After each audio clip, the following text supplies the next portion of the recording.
Estamos ao vivo com esse, que é o melhor podcast para falar sobre copyright desse país. Eu costumo pensar alto, pensar grande. Não, o negócio é ir atirar para cima. Seja Boa bem-vindo, meu nome é noite, Jai. Key Boa noite. Santos. Boa Estamos noite. quase em Boa ponto, noite, né? Baianos For. 7 Prazer em ter você aqui com mais um episódio aí do Tudo é Copy. Tudo é O copy. primeiro e único podcast brasileiro sobre copyright que não ensina gatilhos mentais. E hoje, para fazer jus ao nome, o nome não é Tudo é Copy, é o quê? Música é Copy. É o título do nosso podcast. Certo, Acho senhor interessante, hein? o senhor, como músico, tem toda a propriedade e lugar de fala para falar sobre isso. Não sei se é. Não sei. Tenho toda essa potência, não sei. Gostaria de ter. Mas, Cara, voltando aí. você, no mínimo, é um bacharelado em música, então acredito que Bacharelado sei, em não? música. Bacharelado em música, sim. Vai ser, porque o estudo da letra é outra coisa, né? Mas, como compositor, eu acredito que eu me sinto mais no lugar de fala do que como músico, sabe? Porque na hora que a gente está escrevendo ali a letra, se sente algo, né? Eu me esqueci o nome dele. É um poeta brasileiro que ele fala que a gente não inventa letra, nem inventa poemas, nem poesias. A gente capta o que já está no universo e coloca no papel, né? Eu gosto de pensar Concordo. nessa ideia. Eu gosto de pensar nessa Cara, ideia e por isso, pode falar?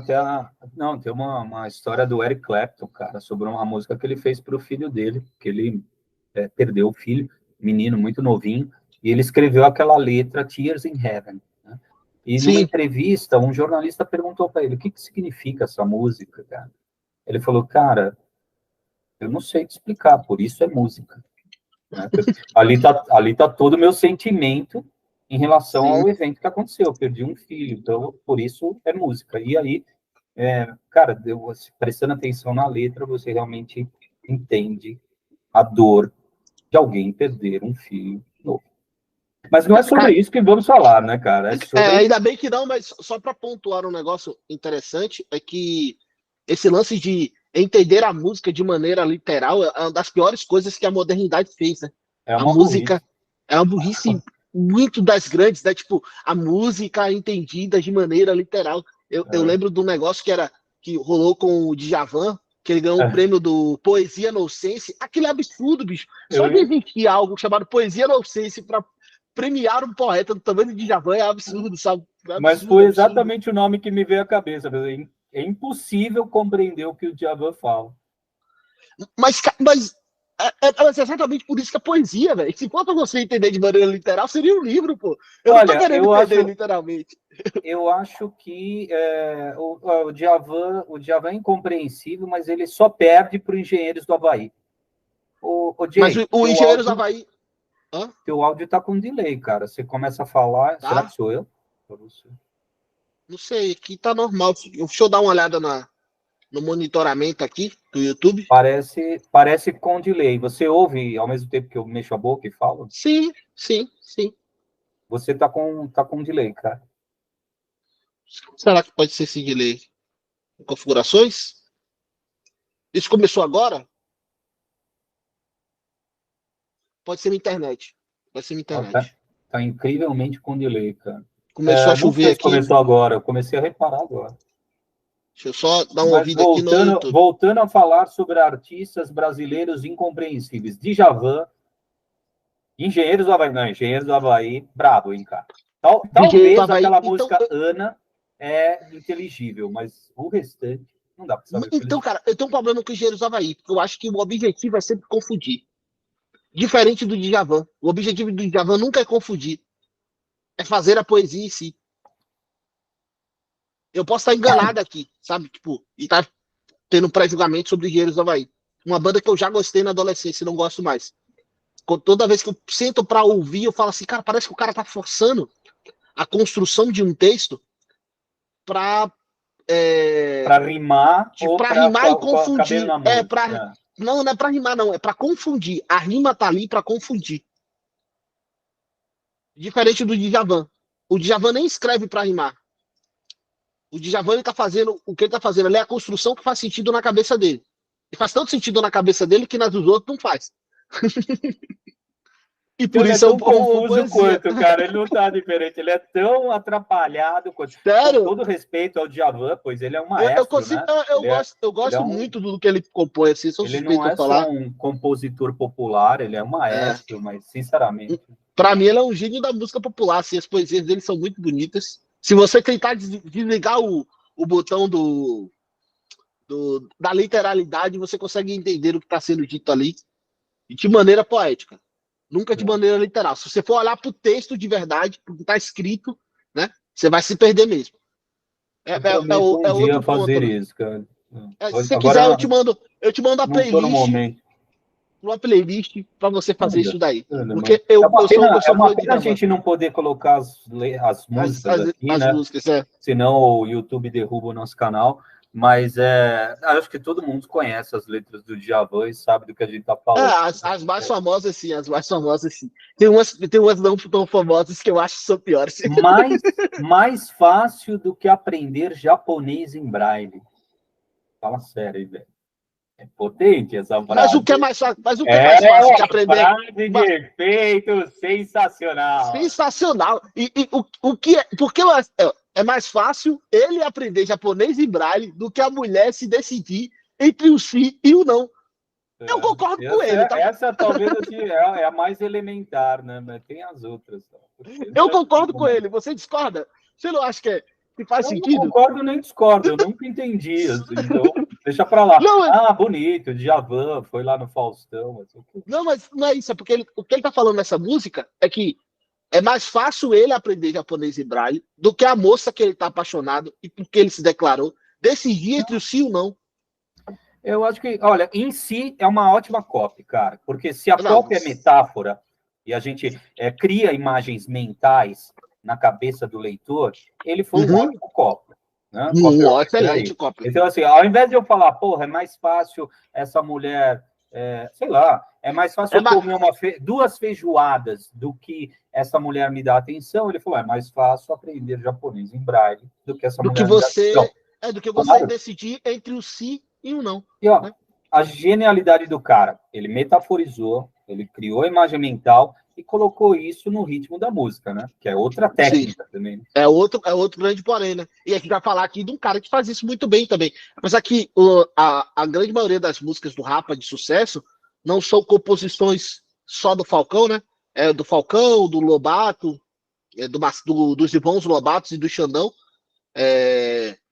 Então, tipo, essas músicas em si, eu tô até conferindo aqui as músicas que a gente vai tratar hoje. Que sofreu o acidente? Sofreu acidente? Não, ele tomou um tiro, não foi? Tomou um tiro, foi o Lobato. Foi o Marcelo Lobato. Ele é vivo ainda, cara? Aí você me fez a pergunta difícil. Ele se engajou em projetos sociais e tal. Eu lembro que ele tinha um projeto na Rocinha. Mas aí tem muito tempo que eu não escuto falar dele, né? Porque ele parou de se envolver com música. Tomou um tiro, ficou paraplégico. Aí ele era o baterista do Rapa, né? E se afastou da música. Ele ficou um tempo trabalhando ali e tal, nos bastidores, mas depois se afastou e engajou nos projetos sociais. Pelo menos é a parte que eu me lembro, assim, né? Não posso ser que eu tenha enganado. Se você sabe aí a verdade desse negócio, você manda pra gente aí nos comentários. Sinceramente, eu não sei as circunstâncias, mas eu acho que foi um tiro, ele ficou paraplégico. Eu nunca mais fiquei sabendo sobre ele. Agora, não era Lobato o nome dele, hein? Não era? Era. Vamos procurar na internet. Era baterista do Rapa. É o Marcelo Iuca. É o Iuca, verdade. Marcelo Iuca. Marcelo Iuca foi baleado há 17 anos, cara. Não, cara, caramba. Você vê, né? A Dai falou que ela escuta os dois normalmente. Tanto Engenheiros do Havaí quanto Djavan, e ela entende os dois. Pessoas com nível de intelecto acima da média, com certeza. E, ó, outra informação, ele já faleceu. Já faleceu o Iuca? Aos 53 anos. Pois é, trágico, hein, cara? Trágico. Ele fazia parte ainda das composições do Rapa, assim. Voltando agora a falar das músicas do Rapa, E teve um outro, cara, desculpa interrompê-lo, mas teve um outro músico que foi baleado lá em Paraty. Foi esse ano, hein? Esse ano? Achei que você ia falar do guitarrista do Mingau. Detonautas que morreu. Ah, o Foi Mingau, pô, Mingau, baixista do Traje a o Rigor. Traje a Rigor. Pois é. Outra banda que é interessante da gente trazer aqui qualquer dia. Algumas músicas. É uma profissão de risco, hein? Parece.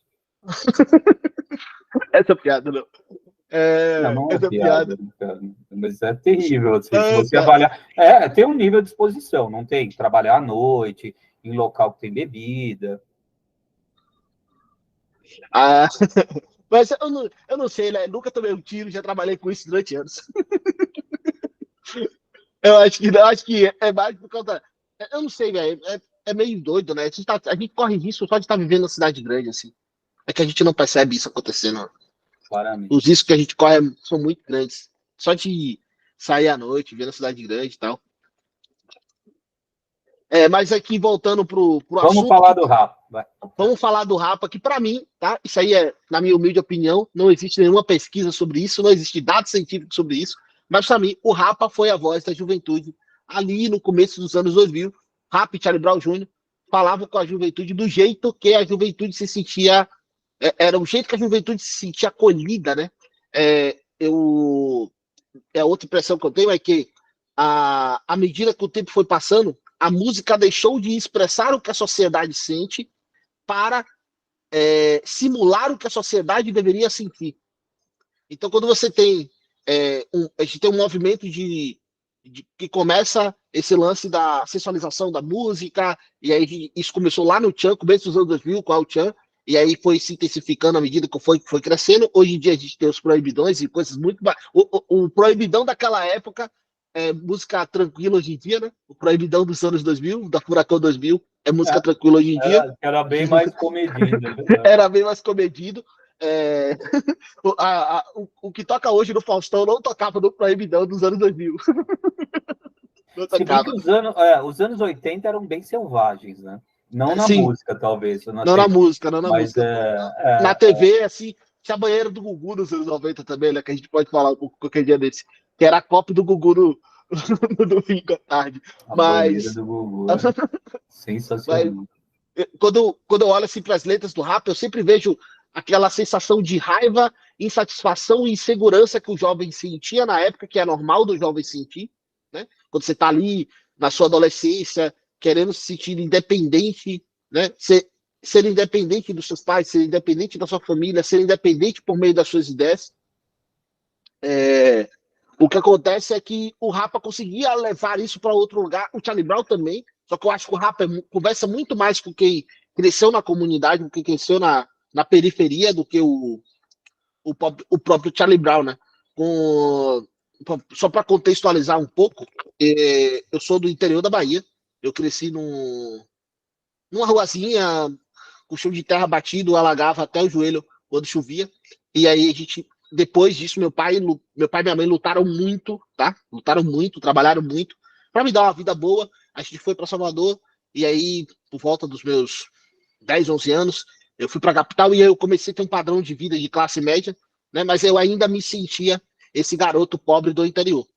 E o Rapa conversava muito com esse meu sentimento e dentro da minha cabeça. E quando eu olhava para os meus amigos também, eu estudei em escola pública, eu olhava para os meus amigos, o que o Rapa cantava conversava com esse sentimento que a gente tinha em comum, né? Tanto que a gente cantava, quando a gente cantava Minha Alma, quando a gente cantava Tribunal de Rua, quando a gente cantava, sei lá, as músicas do rap que estavam fazendo sucesso na época, tinha um gostinho diferente, né? A gente cantava Mas Legião que Urbana também. sentimento era esse, cara?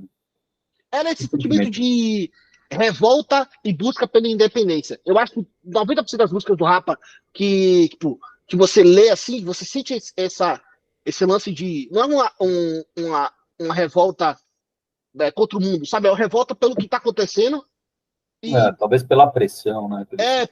e também tem aquele lance de que o jovem, ele é particularmente, ele é tendencioso para esse lugar, né? A gente, quando tá na juventude, a gente tende a se revoltar com as coisas.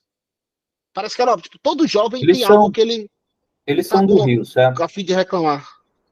O Rapa, acho que nem todo mundo da banda, mas boa parte sim. Boa parte sim. Por quê? E você tem uma das letras aí, você consegue identificar um trecho que transfere ou transmite isso, cara? A minha alma.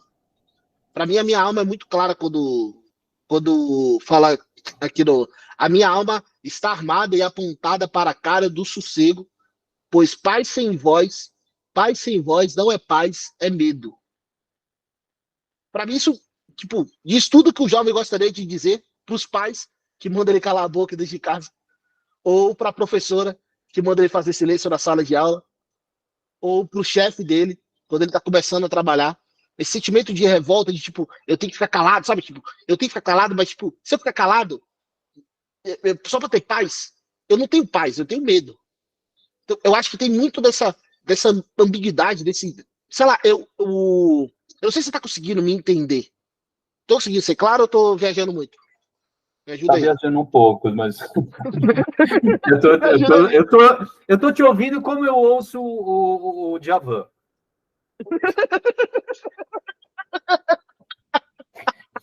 Gostei. Eu fui comparado ao Djavan. Não, eu tava pensando, o que eu tava pensando enquanto você falava é, tá, essa paz sem voz, eu tenho que ficar quieto. Aí, o tenho que ficar quieto, como você relaciona isso com comunidade, aquela voz da comunidade, a voz da periferia, será que ele também não estava se referindo ou falando sobre a falta de oportunidade para se falar algo, para se posicionar algo? Eram pessoas invisíveis, ou são pessoas invisíveis. Isso tem um pouco da nossa sociedade, né? Sim, Comunidade, sim. a periferia é invisível para grande parte da nossa vida, certo? E além de sofrer toda a pressão e cobrança que a gente sabe que existe, principalmente pela polícia. Será que ele não se referia a isso? Cara, eu tenho que guardar isso, isso vai crescendo em mim como uma arma apontada para a cara do sujeito. Também pode ser, também pode ser. É que você percebe, a música ela conversa comigo do jeito que eu me sentia na época e conversa com você do jeito para qual você via a época ou como você se sentia na época. Isso tem uma diferença, tem uma boa diferença entre nós, cara. Nem sei se é o caso da gente ficar mentindo aqui, mas não é competição, tá? Você veio da periferia, certo? Você cresceu na periferia. Eu não. Eu já tive uma vida classe média, confortável. Eu demorei para conhecer a periferia. Assim, eu fui para a periferia quando eu era adulto. Então, assim, a minha forma de ouvir o Rapa certamente está bem diferente da sua, pelo que você está descrevendo. Não, eu tenho certeza disso, tenho certeza. Eu acredito que, por isso que o Rap conversa com a galera, a minha geração, de uma maneira diferente. Por isso que eu acho que o Rapa também fala sobre a voz. E aí eu tenho que trazer isso para hoje, se olhar para as músicas que tocam hoje na rádio. Que conversam com o sentimento da geração que hoje escuta música. A de hoje é uma avaliação geral, né? Sexualização explícita, praticamente.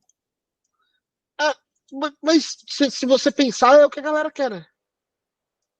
Acho que o meu notebook deu uma travada. Eu vou ter que reiniciá-lo. Mas aí eu vou ficar sem a letra aqui, tá? Mas a gente vai trocando esse papo aí. Mas pensa assim comigo. Você falou que já teve uma experiência meio tribunal de rua, né? Pra quem não sabe, tribunal de rua é a música do Rapa que fala sobre uma batida policial em Vamos ler um trecho em um biotipo suspeito. É que minha tela ficou branca aqui. Minha tela ficou branca do nada. Então deixa eu ler. Posso ler? Pode ler. Pode ler. É interessante para contextualizar. Então, a viatura foi chegando devagar e de repente resolveu me parar. Um dos caras saiu de lá de dentro, já dizendo: aí, compadre, você perdeu. Se eu tiver que procurar, você tá fudido. Acho melhor você ir deixando esse flagrante comigo. No início eram 3, depois vieram mais 4. Agora eram 7 samurais da extorsão, vasculhando meu carro, metendo a mão no meu bolso, cheirando a minha mão. Essa é a primeira estrofe. Por sinal, é muito legal, né? Porque ele descreve isso realmente como uma batida, mas com um sentimento revoltante. Porra, meu irmão, você está abusando um pouco, né? Da sua prerrogativa de autoridade. É porque ele já é tratado como bandido. O lance ele não é tratado como suspeito, ele é tratado como bandido por causa do biotipo suspeito. O biotipo é suspeito, mas ele é tratado como bandido. Acho que essa música levanta esse ponto, né? Olha, existe isso aqui, ó. A história que eu tenho, brother, é o seguinte, cara, na época de faculdade, eu fiz Mackenzie, que fica numa área nobre, na região central aqui de São Paulo, né? E tava voltando, cara, já no final da faculdade, voltando tarde em direção ao metrô, tinha umas 4 pessoas comigo, e a gente foi fumando maconha, a caminho do metrô. Parou uma viatura, e os caras nem desceram do carro. Eles meio com o braço para fora só disseram, pô, rapaziada, pega mal vocês fazerem isso aqui, né? Porque senão a gente vai ter que fazer alguma coisa, beleza? Aí, ô, seu guarda, desculpa, tal, né? Puta, pisamos em cima do bagulho e saí, continua mandando. A viatura se afastou. Um dos caras que estava com a gente era do Capão Redondo. Esse cara ficou tão revoltado. Capão Redondo é a ultra periferia de São Paulo, né? Eu conheço Capão de nome, né? Esse cara ficou tão revoltado, cara. Ele foi até o metrô se queixando, reclamando que lá na quebrada dele não era assim, não. Na quebrada dele, bicho, era tapa, chute, era tapa na cara, chute, você tinha que deitar com a cara no chão, uma humilhação. E que por eles estarem num bairro de playboy, com a galerinha branca, os caras simplesmente não fizeram nada. Eles pediram até meio constrangido, ô pessoal. Pediram por favor, né? Por favor, né? Que senão a gente, né, se alguém vira aqui, a gente faz alguma coisa. Esse cara, bicho, acho que talvez foi um dos primeiros momentos que eu tive a noção dessa grande diferença, especialmente de tratamento, né, da polícia com o cidadão em zonas diferentes da cidade e pelo biotipo. Então, um lance legal aí, que é bom a gente ressaltar, é que a gente não é contra a polícia, né? Que a gente não tá aqui para pontuar os erros da polícia, nem nada desse tipo, porque não é essa questão. A questão é basicamente outra, assim. A ideia é totalmente outra. Mas é porque existe uma guerra silenciosa em que uma parte da população sofre essa guerra constantemente, sofre os danos dessa guerra. Toda a população sofre os danos dessa guerra, né? Mas tem uma parte da população que sofre muito mais os danos dessa guerra. Sacou? E aí, o que aconteceu no Guarujá aqui foi um exemplo claro disso, cara. Quando mataram o policial da Rota, né? E aí a reação da Rota foi realmente, cara, dura, intensa, bem intensa. O pessoal desceu para o Guarujá e começaram a subir nas comunidades, invadindo casas, e não importava se era de bandido ou não, até porque a polícia nem sabe quem é bandido ou não. Eles começam a tratar todo mundo de forma brutal, cara. E aí, né, você não é mais suspeito, né? Você é culpado até que prova o contrário. Pois é, mas isso não acontece, por exemplo, se alguém mata um policial da Rota no bairro de Higienópolis, do Morumbi, isso não acontece. Os caras não vão lá invadindo todas as mansões. No Itaí Bibi, imagina, acontece um negócio desse no Itaí Bibi. Então se eu entendi bem, essa música do Rapa transmite isso, né? Transmite sim. esse inconformismo. Eu falo, porra, meu irmão, por que você me trata assim, né? Então, uma parte bem interessante nessa aí, que é quando ele fala do biotipo, que ele tenta conversar, né? Não, meu notebook tá religando. Eu tive que reiniciar aqui. Qual parte que é? Você se lembra? Caramba, velho. Vou abrir aqui. Ele fala sobre isso, cara. Ele fala sobre ter um biotipo suspeito. Eu ainda tentei argumentar, mas tapa na cara para me desmoralizar. Tapa na cara para mostrar quem é que manda. Porque os cavalos corredores ainda estão na banca. Dessa cruzada de noite encruzilhada, arriscando a palavra democrata como um santo grau. E aí meu notebook vai... como um santo grau, na mão errada dos homens, carregada em devoção. Ele tentou argumentar... o ponto de vista do oprimido, né? Ele tentou argumentar, mas pô, ele não tinha outra opção. Ele estava na encruzilhada. Ele não tinha como se defender, mas ele precisava se defender. E aí ele estava ali. É muito doido porque a gente não vê certos termos usados em música de hoje. Imagina, nessa cruzada de noite, e aqui ele está falando de cruzada, porque ele está tratando de guerra, né? Fica claro que ele está tratando de guerra aqui, que é uma guerra silenciosa, né? na encruzilhada que ele estava, arriscando, enquanto ele tenta argumentar, ele está arriscando usar a palavra, usando é arriscado usar a democracia naquele exato momento, como é arriscado pegar no Santo Grau na mão errada dos homens. Muito louco como os caras conseguem retratar isso. E, logicamente, tem um certo ódio, né? Nessa parte, essa raiva, nessa parte da letra aqui. E eles falam que toda. E é o negócio que você falou aí do seu amigo, que de geração em geração, todos do bairro já conhecem essa lição. O cara já sabe. Se ele cresceu lá no Capão Redondo, ele sabe, irmão. Se os homens para ele, é mão na cabeça, antes dos homens pedir, levanta a camisa, joga as coisas no chão, não faz nenhum movimento brusco, não tenta pegar nada no bolso, não tenta dialogar, só fala assim, senhor. Porque se esse tipo... Agora, pensando pelo lado da música, cara, ele escreveu uma bela letra, por sinal, né? Como é que é colocar isso de forma musicada? Como é que é a composição disso? Uma vez que eu escrevo, e aí, como é que eu coloco isso? Cara, é que para cada compositor é de um jeito. Baixo? É porque para cada compositor é de um jeito. A música acontece na minha cabeça assim. Eu escrevo um poema sobre algo que eu tô afim de falar. Eu escrevo sobre algo que eu tô afim de falar, o que tá latente em mim. Escrevo sobre o sentimento que eu tô afim de falar. E aí eu pego meu violão, minha guitarra, o teclado, o piano, que agora eu tô sem teclado e piano, e aí eu começo a me expressar sem usar uma palavra no instrumento. E aí eu chego em um arranjo. E aí eu tento casar esse poema com o arranjo. Quando esse poema casa com o arranjo, eu tenho logicamente eu tenho que podar a letra. É até interessante, porque algo que me ajudou muito com o copy é porque eu já podava a letra desde sempre. Porque eu sabia que nem toda letra que eu escrevia cabia no arranjo que eu fazia. O que você fazia primeiro? Letra, escrevia ou compunha? Eu escrevo primeiro.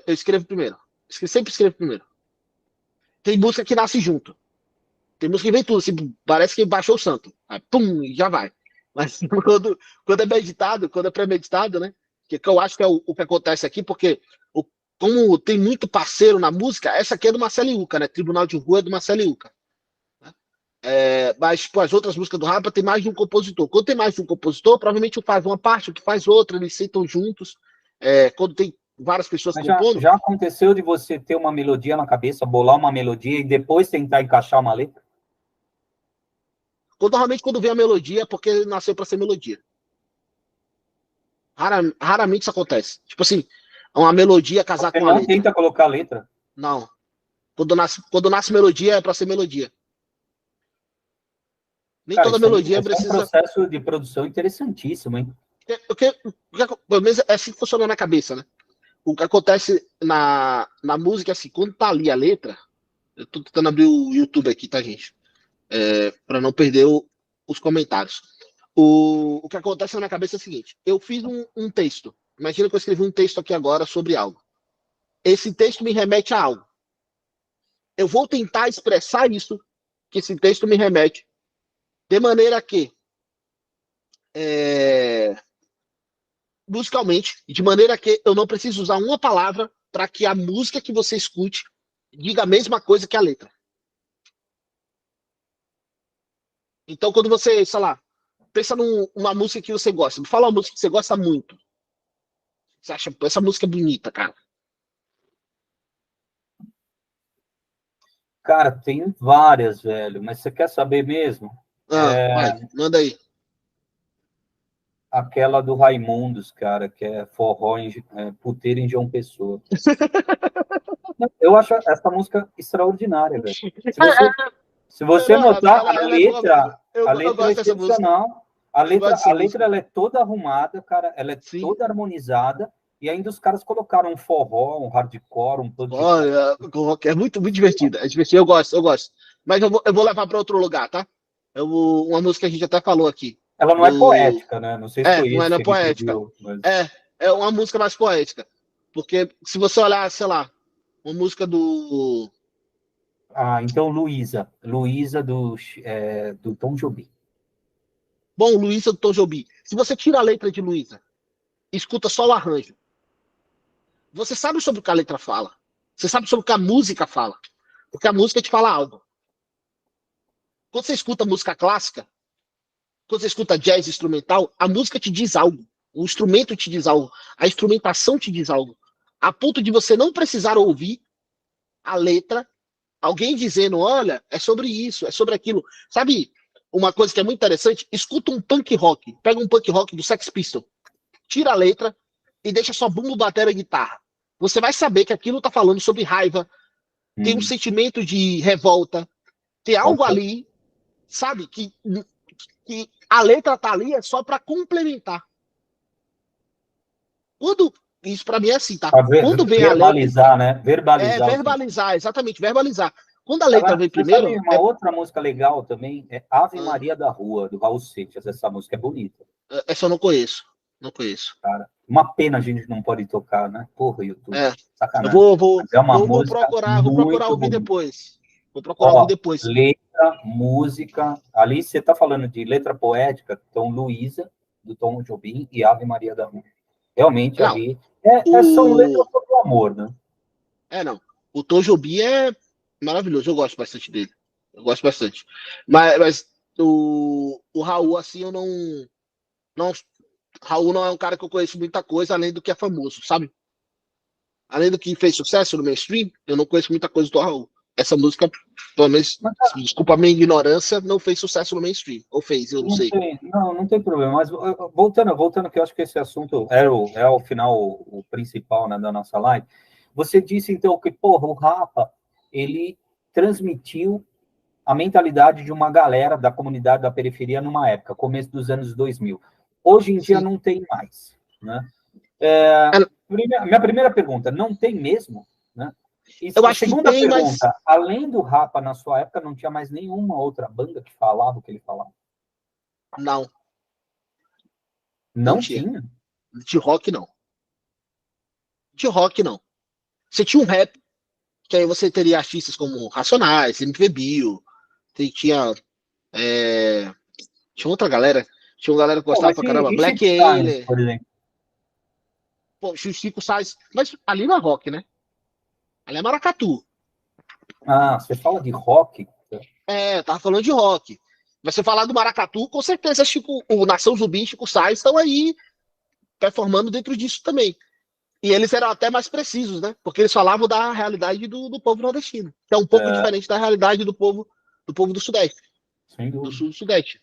Então, a música deles, o Mangueital, é maravilhoso, que é andando por entre os becos, andando em coletivos, ninguém sabe abrir os justos, da manga do meu quintal. Maravilhoso. Maravilhoso. Mangueital é maravilhoso. Você citou também num momento aí, você falou o Rapa e o Charlie Brown Jr. O Charlie Brown também falava, mas falava para o jovem. Ele falava mais, e tipo, teve uma época também, né? Charlie Brown também virou uma banda pop. Não é nada de errado com isso, é só um fato, né? Charlie Brown virou uma banda pop que começou a lançar músicas pop atrás de música pop. O começo do Charlie Brown ali, Zóio de Lula, cara, eu esqueço o nome de música, né? Aquele CD do Zóio de Lula do Charlie Brown é maravilhoso pra você pensar nisso, né? Vou até botar aqui o Zóio de Lula aqui, só pra lembrar qual é o CD do Zóio de Lula. E, Jay, já que você falou da sua experiência... resolve meu problema... Aí, resolve meu problema, o preço, não deixa o Mark engolir. Tipo. Isso é do Charlie Brown? Do Charlie Brown. A gente, falando sobre a sua experiência, cara, a gente selecionou 3 músicas, né? A Minha Alma, Sim. Meu Mundo é o Barro e também... Meu Mundo é Meu Barro. Meu Mundo é Meu Barro. Mundo é o Barro. Meu Mundo e o Tribunal de Rua. Dessas três, qual é a que mais reflete esse teu período de identificação com as letras? Caramba, velho, aí você me pegou, velho. Porque... As 3 são iguais? Não, é porque cada uma me captou em um certo momento. Mas qual dos 3, qual o momento mais intenso? Aquele que você lembra e você fala, cara... Meu Mundo é o Barro. Era eu e eu era o Rapa. Meu mundo é o Barro. Porque eu saí de casa com 16 anos de idade, né? E foi na época, basicamente... Você tem aí um trecho da letra pra gente falar? É moço, peço licença, eu não sou daqui, não tenho trabalho nem passe, eu sou novo aqui. Não tenho trabalho nem classe, eu sou novo aqui. Sou novo aqui. Eu tenho fé que um dia vai ouvir falar de um cara que era só o Zé. Não é notícia, não é noticiário de jornal, não é. Sou quase um cara, não tenho cor nem padrinho. Nasci no mundo, eu sou sozinho. Não tenho pressa, não tenho plano, não tenho dono. Tentei ser crente, mas meu Cristo é diferente. A sombra dele é sem cruz. A sombra dele é sem cruz, no meio daquela luz, no meio daquela luz. E aí repete, e aí tem outras partes, mó doida. Essa música mexe comigo demais até hoje. Esse até foi o hoje, momento, ó, não sei se pode falar, hein? Você me avisa. Foi aquele momento que você saiu de casa, saiu da Bahia e veio Foi pro logo Rio. depois de sair de casa. Foi logo depois de sair de casa e ir pro Rio. Foi logo depois de sair de casa e pro Rio. Tinha 16 anos. 16 para 17 anos de idade. E aí eu escutei, tipo, o que era, tipo, minha realidade. Porque eu morei um tempo no porão, de favor. Depois fui para casa de parente morar de favor. Depois fui para casa de conhecido de parente morar de favor. E fiquei nessa até, sei lá, fiquei nessa por uns 3 anos, assim. Então eu me sentia. Eu tava tentando a vida longe de casa. Tentando vida longe de casa. Então essa música aí fala comigo de um jeito que é absurdo, assim. Toda vez que eu escuto Meu Mundo é o Barro, eu lembro daquela época. Passa um filmezinho na cabeça, sabe? Não sei se você consegue imaginar, mas passa um filmezinho na cabeça, pegando o trem no Rio de Janeiro lotado, tipo, andando também, que eu tinha dia que não tinha grana, porque eu ganhava dinheiro, mas era bem pouco, então eu tinha que andar bastante para pegar trem e tal, essas coisas. E eu lembro dessas coisas assim acontecendo. Eu lembro também que. Eu acho essa história de uma coragem absurda, cara. Com 16 anos, eu sequer imaginava ir até a esquina sozinho. Eu tô exagerando, né? Mas sair de casa para tentar a vida, porra. Pra tentar a música. Era bem diferente. Que na real é pra tentar a vida. Você foi que era a minha vida na época. Exatamente. Eu fui tentar viver de música. Saí de casa pra isso. Né? Eu saí de casa pra ser músico. Espera um minuto, você pode contar essa história? Vai ficar gravado. Não posso. Não. Eu acho que não é o momento. 30 e poucos anos de idade, velho. Não é o momento. Acho que meu irmão cedarei demais aqui contando essa história. Prestem atenção, suspense. É um momento de suspense. A gente não vai contar essa história, mas é a história talvez mais excepcional de Jay Santos. Eu concordo. É uma pena mesmo, mas é que eu não me sinto confortável ainda em contar assim, tudo que aconteceu, porque eu não gostaria de esconder certas coisas. Que hoje eu não tenho conforto. Não, faz um basicamente, dá uma de hein? Basicamente foi assim, ali por volta dos 16, 17 anos, eu já estava desistindo da escola já, eu não me sentia, eu nunca me senti confortável na escola, nunca me senti aceito, nunca me senti bem, para mim escola era tortura programada, me torturava na escola, era a única coisa que a escola servia, eles só tiravam nota baixa, eu era um moleque muito desatento, sempre fui desatento, também esse sou eu. E aí eu começo a me envolver com música, ganhei meu primeiro violão, e ali tocando, na verdade eu comecei a me envolver com música muito antes, tem histórias aí que eu escrevi minha primeira música com volta de 5, 6 anos de idade, quando eu não sabia nem escrever, eu fiz minha primeira música para a igreja, falando de Deus, e minha mãe que conta essas coisas, e aí eu só fui me aprofundando mais em música à medida que o tempo foi passando. Quando chega ali, por volta de 16, 17 anos, eu estava nessa fase de revoltado. Para quem não sabe, me envolvi com um partido político, não falaria o nome do partido político aqui, mas todo mundo sabe os partidos políticos que tem dentro da escola, né? Me envolvi com partido político, me envolvi com ideias políticas, participei de greve, participei de um monte de coisa. E aí falei, aí um amigo do meu pai era pastor de uma igreja e tal. Cara, isso aconteceu comigo também, sabia? Esse é um negócio, falando desse momento, isso foi um movimento realmente nacional. O pessoal entrou nas escolas, cara, para doutrinar. O que a gente vê hoje não é novo. Eu também tive esse contato, também me afiliei à juventude, não sei o que lá, e militei. Na minha época era CUT. Não, foi Juventude Socialista, Bruno. Eu fui por causa de um professor de história. Professor de história que ficava ali plantando ideias. Eu fui por causa do professor de história e da professora de biologia. Então, foi basicamente isso. Você sabe disso. Isso é um método. Sim. Porque, velho, na boa, isso aqui não tem muito a ver com o assunto, mas eu acredito que o mestre na sala de aula, ele deveria tomar muito cuidado com o que ele diz, porque ele é a referência do aluno. Os alunos não escutam o professor. Cara, é porque você acha que tudo que o aluno tem que fazer é te escutar, mas ele vê o que você faz. Cara, eu acho, o lance do exemplo arrasta. Por eles saberem disso, que eles doutrinam. Eles falam, é aqui que a gente vai modular uma mentalidade. E eles fazem isso de forma deliberada. Não, com certeza, isso aí eu não tenho dúvidas. Isso aí eu não tenho dúvida nenhuma. E aí foi basicamente isso que aconteceu, saí de casa, tentar ser músico, e aí... É copy, hein? Hã? Tudo é copy. E aí eu fui, fiz música, estudei no Rio, me mudei muito, morei em muitos estados, no Espírito Santo, Paraná, Rio Grande do Sul, Goiás, Espírito Santo, Recife, Minas Gerais, que foi o último que eu tava, e agora São Paulo. Não, Ouro Preto, esquece Ouro Preto, senão eu vou ser cancelado, vai ser cancelado aqui se falar as coisas que eu acho. Essa música, Tribunal de Rua, Tribunal de Rua não, O Meu Mundo é Meu Barro, te acompanhou. Então, nessa época que eu saí, Meu Mundo é o Barro. Lembrando, Meu Mundo é o Barro. Essa época que eu saí de casa, vamos lembrar, não existia Spotify, não existia YouTube direito. Para você ouvir uma música, como é que você fazia? Você passava 2 dias no Forshade, procurando a música na versão que você queria, mais um dia para baixar, e depois que você baixava, você namorava essa música por quanto tempo? Você lembra disso? A época que a gente namorava música? A gente comprava um CD, ouvia o mesmo CD 50 vezes? Puta, eu sou de... Antes do CD, eu era fita cassete. Pô, eu gastava fita. Eu tenho vinil.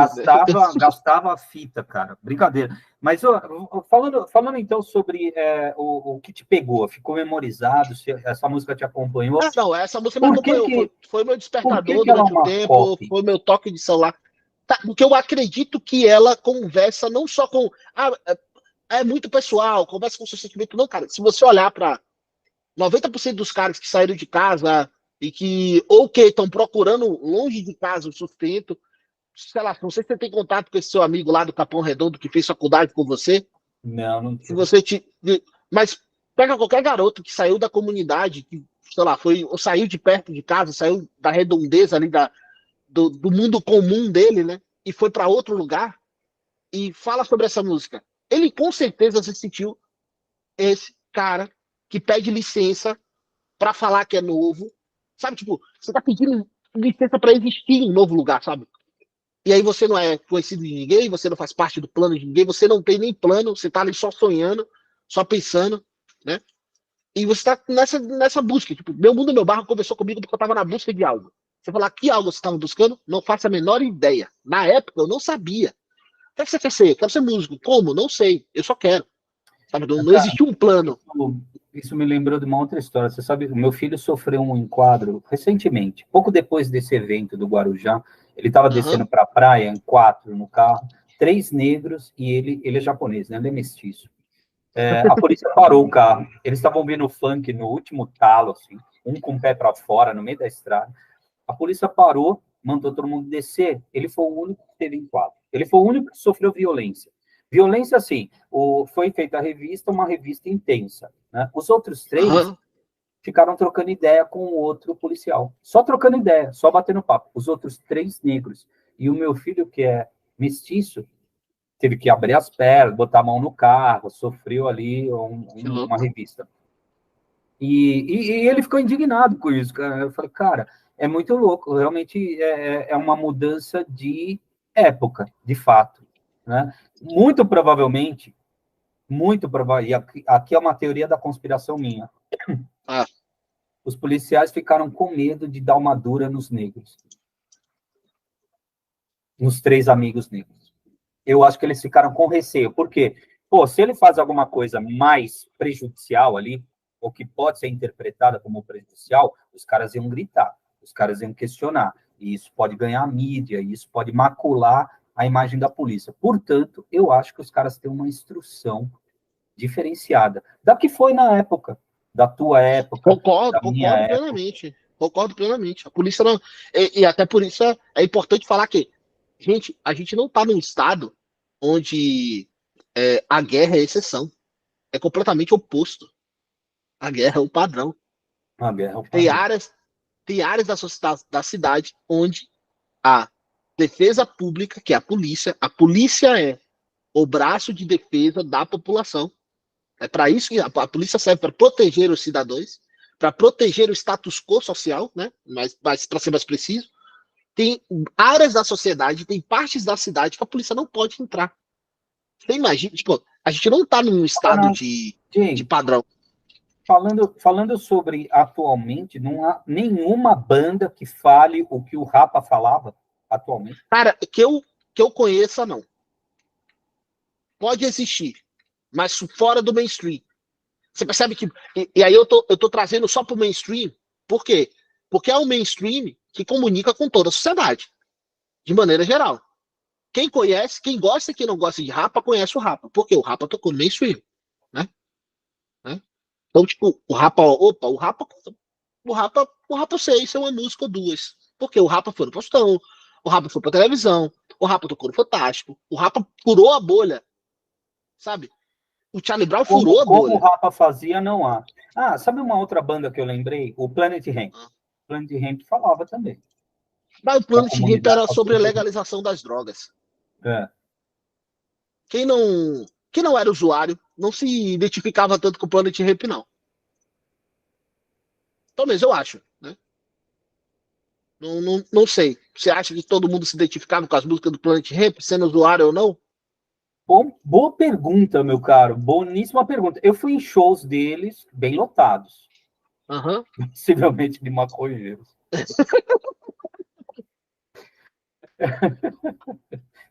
Mas tá aí uma boa pergunta. Não sei se o Careta... Não sei te responder se o Careta não Pensa comigo, o Careta se identifica com... Não sei. Porque o Rapa não tinha nenhuma música falando explicitamente sobre droga. Tem feira, né? Já é de feira. Já de feira fala, mas fala nas entrelinhas. Né? Tá nas entrelinhas. É bem sutil. O Planet Hemp não. O Planet Hemp era escrachado. Né? Tipo, era como Deus aumente... Era militante mesmo. Militante. É como Deus aumente, maconha não mata a gente. Olha a frase. Como Deus aumente, maconha não mata a gente. Defendia, legalize já, diz com todas as letras. Exatamente, com todas as letras. Então eu não sei se... que não pode prejudicar. Eu não sei se quem não fumava, e aí é um lance de se perguntar, né? Até porque... Você nunca se identificou? Não, nem na época. Tipo assim, eu não fumei na adolescência, né? Eu comecei a fumar mais tarde, bem mais tarde. Muito mais tarde.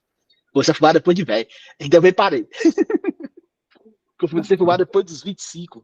Assim, comecei a fumar depois dos 25. Então, na minha adolescência, eu não tive contato. Eu não tive contato. Tipo assim, tive contato de amigos, né? Mas não como usuário, né? Como usuário, eu não tive contato. E aí, tipo assim, era divertido ver meus amigos brincando com isso, mas nunca me pegou. Sabe? Nunca me pegou. Por quê? Não era... Talvez seja o espírito aquele espírito do tempo que a gente tava falando. Sabe? Porque se você for olhar, hoje não faz sentido nenhum ter uma banda como Planet Hemp. Faz sentido?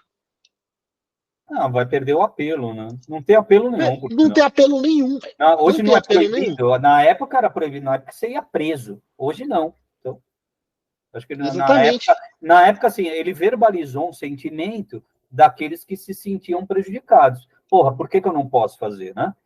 Você pode beber, você pode fumar cigarro, eu não posso fumar maconha. Então eu vou falar sobre isso, até porque se eu fizer isso em público, eu vou preso.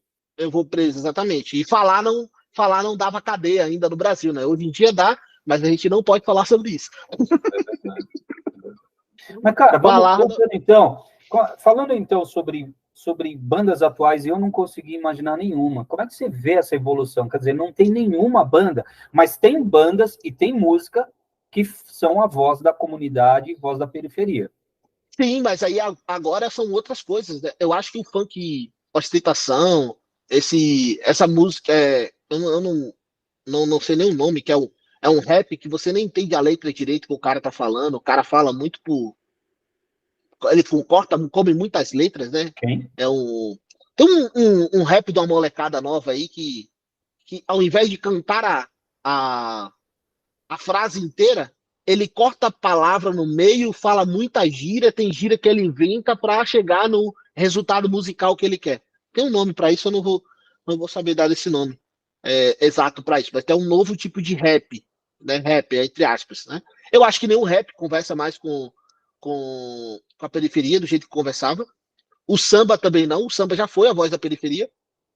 Se a gente pensar, o samba foi a voz da periferia durante décadas. Cartola, né? porra. O samba foi Cartola a voz da falava da periferia. favela, velho. Porra, Cartola tinha letras da favela. Era bem louco. O samba falava da periferia, mas agora o que é o samba? O samba é produto de Zona Sul. Martinho da Vila. Samba é produto da Zona Sul. Quem consome samba? Quem consome samba hoje? Né? A roda de samba tá onde hoje? Tá na Paulista, pô. Tem roda de samba na Paulista, pô. É mesmo? Não, eu tô. Isso aqui é só figura de linguagem, tô zoando aqui, mas não é tanto como era, né? Se tem, tem. Se tem, tem muito pouco, sabe? Não era tanto como era. Um filme que retrata bem isso é Cidade de Deus. Como é que começa a Cidade de Deus? Você lembra? Não. Cidade de Deus começa com o povo depenando o frango e o samba tocando. É verdade. É verdade, é verdade. É verdade. Na Um samba de favela. roda tocando na favela. Na favela. E era aquilo ali, a favela. Na verdade, afiando a faca, né? Mostrando Afiando a faca, aquele momento exatamente. antes de se matar a galinha. A galinha foge. A galinha foge. Pega a galinha, pega a galinha. E é assim que começa a Cidade de Deus. Mas se você olha para filmes como a época funcionava, né? O samba já foi a voz da periferia. Eu até conversei isso com um amigo meu, que a bossa nova sempre foi o jazz brasileiro, né? Porque nunca foi. Mas aí ele falava, né? Que a bossa nova era o jazz brasileiro. Eu falei, não. A bossa nova nunca foi da periferia. A bossa nova sempre foi da Zona Sul. O jazz já foi da periferia. Quem fazia jazz era negro da periferia americana. O bebop nasce quando os brancos começam a querer tocar jazz. Bebop é aquele jazz mais rápido, que tem muita nota, né? E aí os negros começaram a fazer bebop para os brancos não conseguirem tocar. É assim que nasce o bebop, tá? Para quem não sabe, é assim que nasce o bebop. Bom ponto. Agora, cara, falando então mais sobre a atualidade, né? A gente está falando da voz da comunidade da periferia sendo respeitadas. Como é que você acha que a gente pode garantir que elas continuem sendo respeitadas? Porque o que está sendo refletido hoje aí, isso? se a gente falar... Negócio... Peraí. Se a gente ouvir o que tem aí... Não, desculpa, só para concluir. Se a gente ouve o que está aí, são músicas sexualizadas, no último, e que a gente chegou, de alguma forma, à conclusão de que refletem o que essa galera quer e quer falar. Né? Mas isso, porra, cara, isso não é nobre de nenhuma forma. Né? Como é que a gente pode garantir que a voz da comunidade, a voz da periferia, em termos de sentimento, revolta e vontade de se posicionar, continue a ser representadas? Cara, é muito doido, porque você falou aí agora, eu não sei de fato assim, te explicar como é que isso acontece. Porque o que acontece? Quando você olha para hoje, para o que a periferia escuta, o que a periferia consome, me parece muito mais que está relacionado com os desejos do que com os sentimentos. E aí é muito mais o lance de modular sentimentos para com os desejos do que de fato expressar os sentimentos. Porra, mas será que isso se perdeu? Não tem como resgatar isso? Cara, é porque eu não sei se você já ouviu falar das cruzadas dos trovadores. Já ouviu falar das cruzadas dos trovadores? Não. Quando a Igreja Católica começa como é que eu posso dizer de uma maneira mais tranquila? Começa a caçar trovadores ao longo da Europa, porque os trovadores começam a divulgar que o amor que a Igreja Católica prega não é o amor de verdade. O amor de verdade, ele nasce do sentimento. Isso começa com os trovadores, tá? Esse lance, o amor que se tem entendimento hoje começa com o trovadorismo, tá? Então a gente tem que olhar lá pro trovadorismo pra gente entender o amor hollywoodiano, esse lance de como é sentir. Então, não sei se explicar, porque ao longo dos anos a tendência é a qualidade musical, de verdade, quanto mais a música vai sendo difundida, tem uma curva, né? E essa qualidade musical, ela vai caindo, mas não é que ela vai caindo, a música perdeu a qualidade, não é isso, é que a maior parte da população não procura a música que eleva a qualidade. Então a tendência é, se cai a qualidade para a maior parte da população, e a música que a gente pode chamar de alta cultura, que aí vira música clássica, vira O jazz já foi música de periferia, o blues já foi música de periferia. Você não vai na periferia americana ouvir jazz e blues. Você tem que ir nas grandes casas de show para ouvir isso, hoje em dia. Mas por quê? Porque já não conversa mais com a periferia e virou um produto para uma classe elitizada. A mesma coisa acontece aqui. Né? Você pega o samba hoje. Quem vai no show da Alcione? A Alcione nem é tão samba assim, né? Mas não sei que arcanha. Então, vou botar o Zeca Pagodinho. Quem vai no show do Zeca Pagodinho? Quanto custa o show do Zeca Pagodinho? 200 conto? Caro, é caro. 300 conto. Quem vai no show do Zeca Pagodinho? O samba deixa de ser essa voz da favela, começa a se elitizar, e à medida que ele se elitiza, a favela não tem mais contato com esse samba, a não ser pela rádio, né? No show de samba não se tem mais esse contato, né? Aquelas rodas de samba, velho, tem vídeo do... Mas será que aí tem... a gente tá falando de um negócio interessante. Será que se surge rapa hoje, com esse tipo de letra e comunicação, ele não faz sucesso? Não faz. Não faz, porque não faz mais sentido para a sociedade atual. Sabe aquele lance do espírito do tempo? O espírito do meu tempo era essa revolta. Você acha que o espírito do tempo de hoje é outro? Até mesmo para mim. Se eu ouvisse uma música hoje, como o Meu Mundo é o Barro, ela não faria sentido. A música que faz sentido para mim hoje é outra completamente diferente. Então, sobretudo, não tem mais espaço para essa copy. Essa copy se tornou obsoleta. Cara, você falou do eu que você disse, mas é a pura verdade. O que você disse me doeu, mas é a pura verdade. A pura verdade. Se a gente compor, se a gente compor uma música como o Rapa fez no começo dos anos 2000, hoje ela flopa total. Sim, certeza. Porra, mas então, pera, Pô, não é possível, cara. Esse sentimento, ele desapareceu em Não detrimento desapareceu. Não desapareceu. Não é que ele desapareceu. É que a modulação desse sentimento se tornou menos importante do que o desejo. Quando o trovadorismo nasce... nós estamos nos tornando medievais de novo, né? Quando o trovadorismo nasce, por que o trovadorismo nasce? Porque aquele amor que a igreja pregava, que era o... E aí tem as músicas da igreja, né? A música era só sacra, não existia música além da música sacra naquela época. O trovadorismo nasce, traz uma nova ideia de amor, traz um novo estilo de música. A música começa a se tornar popular, começa a ser tocada nos meios das festas, e começa a voltar a ser algo, porque a música era folclórica, se tornou algo... isso eu tô falando da cultura ocidental, tá? Não tô falando da cultura oriental, tá, gente? Pelo amor de Deus. A música era folclórica, se tornou sacra e se tornou popular na mão do trovadorismo. Depois ela volta a ser sacra na mão dos grandes compositores. Né? E aí ela volta... Eu acho que tem um ciclo aí, eu só não consigo... tipo assim, como é que isso vai acontecer? Eu não sei, porque é muito... Não é algo linear, sabe? Não é uma linha reta. Não é uma linha reta. Né?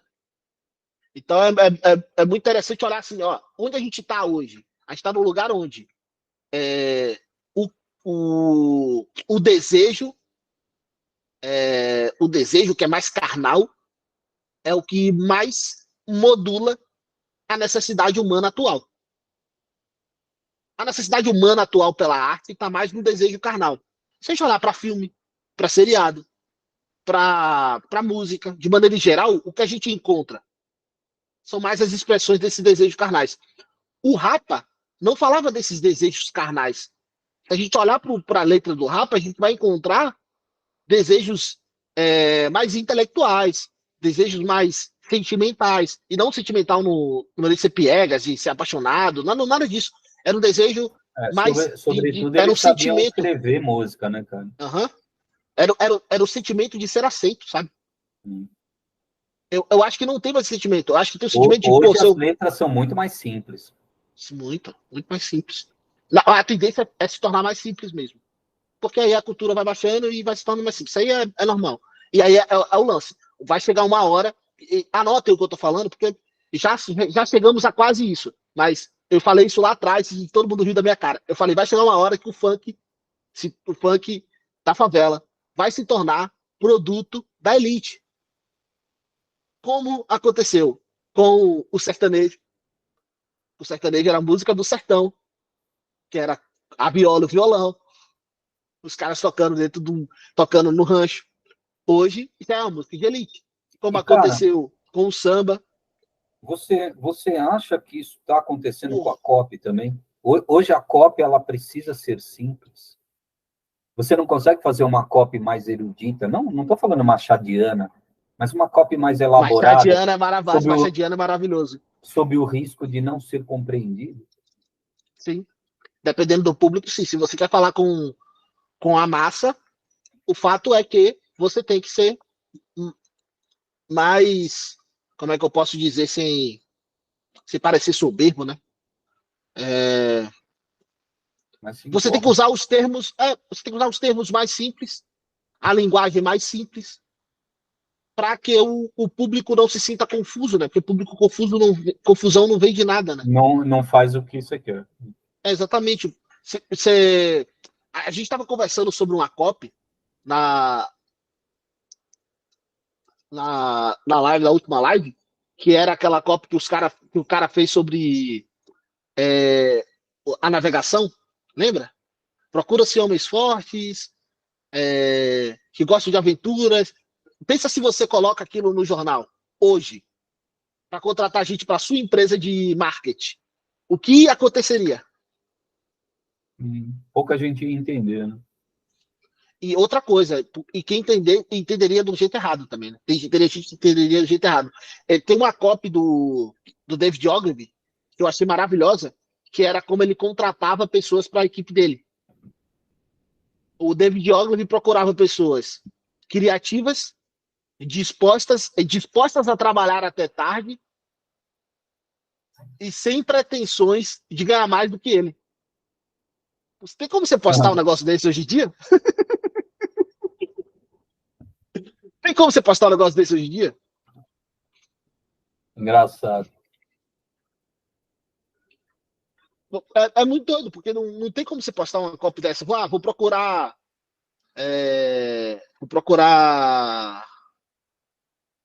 Vou procurar funcionário, né? Vou procurar funcionários aqui. Vou colocar uma cópia. Eu quero gente que não ganhe mais, que não tenha pretensões de ganhar mais do que eu, que goste de trabalhar até tarde e que sejam criativos. Se você fizer isso, você vai tomar um processo, mesmo se contratar. Vai o Ministério Público, o cara está louco. Não, logicamente a gente vive outros tempos, né? Mas esse sentimento aí que a gente vive hoje, eu acho até que não foi nem compreendido direito, sabe? Eu acho que esse sentimento que a gente vive hoje, e quando eu falo que a gente vive hoje, eu falo a gente como sociedade, tá? Que provavelmente vai ter gente que falar, mas eu não me sinto assim, eu não me sinto com esse desejo de ser famosa, eu não me sinto com esse desejo de fazer sexo adoidado, que as músicas falam, eu não me sinto com esse desejo de ser corno, que as músicas falam. A música hoje em dia, ela se resume a 3 coisas, né? É transar, levar chifre e pôr chifre. É verdade. A música se resume a isso. Se quiser resumir qualquer música hoje, fazendo sucesso, ela se resume. Nós estamos abandonados, desassistidos em termos de música, então, pelo menos com relação ao nosso sentimento. Até por isso que eu sou contra a parte da ala conservadora falar que não deveria existir incentivo à cultura. Eu acho que a cultura deveria ser muito incentivada, principalmente a cultura de verdade. Sabe que tipo, a gente perdeu a literatura de cordel por falta de incentivo à cultura. Tem muita coisa no Nordeste que não tem nem compositor, e as pessoas sabem a letra, porque não tinha como você registrar a música. E eu não tô falando de 100 anos atrás, não, gente. Eu tô falando isso, sei lá, uns 30 anos atrás, 40 anos atrás. Você tinha que vir para Rio e São Paulo registrar sua música. Só que vir para Rio e São Paulo é um custo muito alto. Nem todo compositor teria condição de fazer isso até esse tempo atrás. Então, ficava bem difícil. Mandar a coisa pelo correio também, você podia perder. Então, é muito doido isso, você pensar dessas coisas assim. que não tem muito tempo, né? Aí você fala, não, mas a cultura não precisa de incentivo. A cultura, ela cresce no meio da sociedade por si só. Não, não, não. A cultura é um fio fino, finíssimo, finíssimo, finíssimo. Se rompido, a sociedade desmorona. Por isso, deve ser sustentado. Então, a gente tem que pensar em maneiras de sustentar essa cultura aí, música clássica, a música clássica brasileira, e eu quero falar aqui do forró. Olá, Jay, temos um comentário. Qual? Eu não vi. A Daiane Lotte. Ah, eu falei, pô. Daiane, escuta os dois normalmente, eu não sei do que ela estava falando. Eu acho que ela estava falando do Djavan e do Engenheiro do Havaí. Obrigado, Daiane. Muito obrigado. Você está tão perdida quanto nós dois aqui com relação ao Djavan e o Engenheiro da... Você não acha que ela estava falando disso, não? Não sei, porque não tem o horário aqui, né? Mas olha, assim, muito bom, muito bom. Pô, Jay, nós estamos com 1 hora, João. Já estamos com 1 hora de live aqui. É um assunto que eu gosto muito de falar, porque é um assunto que eu acho que é pouco discutido. Um assunto que deveria ser mais discutido de maneira geral, não só o lance de trazer músicas do Rapa. A gente pode falar de música do Rapa, falando um pouco das músicas do Rapa, né? Falando mais de como eu me sentia para com elas. Mas... falando de músicas em geral também, né? Uhum. Começamos sim. Com Rapa e passeamos por tudo. Começamos com o Djavan. Começamos com o Djavan. Eu queria dizer que Açaí, Guardião, faz sentido. Quem entendeu, entendeu. Quem não entendeu, não entendeu. Vamos fazer num próximo podcast. Aí um podcast 6 horas. Pra gente só destrinchar a música. Chegar a alguma conclusão, assim, se é que é possível. Cara, eu e meu irmão mais novo, a gente fazia isso demais quando era. Até pouco tempo atrás a gente fazia isso, viajando junto, a gente começava a analisar as músicas, né? Ah, do que ele tá falando aqui? Aí tá falando disso, falando daquilo, falando daquilo outro. Eu fiz bastante com o Raul sobre isso também, mas o Raul gerava discussões, cara. O Raul, você fumava algumas coisas antes, fumava não? Cara, não é preciso para entender Raul, não. Para entender Raul, não. Caramba! Sei lá, tem umas coisas dele que eu acho muito viajado. Né, mas ele fala bastante sobre a vida comum. Não, sim. Tá bom. Estamos chegando ao final de mais um podcast. Espero que vocês tenham apreciado esse bate-papo de quarta-feira à noite. Só faltou a gente tomar alguma coisa para esse bate-papo ser bate-papo de bala. Excelente, como sempre, eu diria. Grande conversa com meu amigo Jay Santos. Maravilhosa conversa com o meu amigo Marnos For. Deixa eu te falar, semana que vem temos Victor Maia, copywriter, mentor de copy, olha, convidado ilustríssimo. O cara Temos convidado ilustríssimo, papo de alto padrão, autoridade no meio e falaremos isso, né? Tem um assunto, dia 14. Dia 14. Temos assunto e será especial. Não será na quarta-feira, será na terça. Não será às 7 horas, será às 5 horas. Então, o nosso podcast da semana que vem será terça-feira, às 5 da tarde. Então, por favor, não percam, porque será maravilhoso o podcast. Tem outros podcasts aí, a gente vai soltando à medida que o tempo vai passando. Muito obrigado, já deixa o like. Comenta aí alguma coisa. Galera, nem que seja para xingar a gente. Noite. Muito obrigado pela paciência em nos ouvir e apreciem com moderação. Tá. Boa noite. Tchau, tchau. Fiquem com Deus.